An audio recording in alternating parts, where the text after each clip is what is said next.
The Maytag washer error code F21 indicates a problem with the washer's long drain.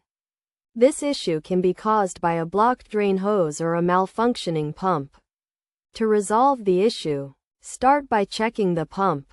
End the current wash cycle by pressing the pause or cancel button. Then power down the washer by disconnecting it from its power source. Locate the pump access panel. Remove its cover and access the drain pump. Place a towel or tin under the pump to catch any spills. Disassemble it and remove any objects that may be causing a blockage. Once the pump is clear, reassemble it, plug the washer back in, and run a test cycle to see if the issue persists. Alternatively, inspect the drain hose by ending the current wash cycle, switching off the washer, and unplugging it. Locate the drain hose, identify and remove any blockages, and straighten it if it's bent.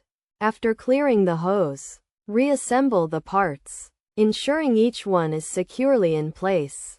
Power the washer back up, and run a test cycle to see if the issue is resolved.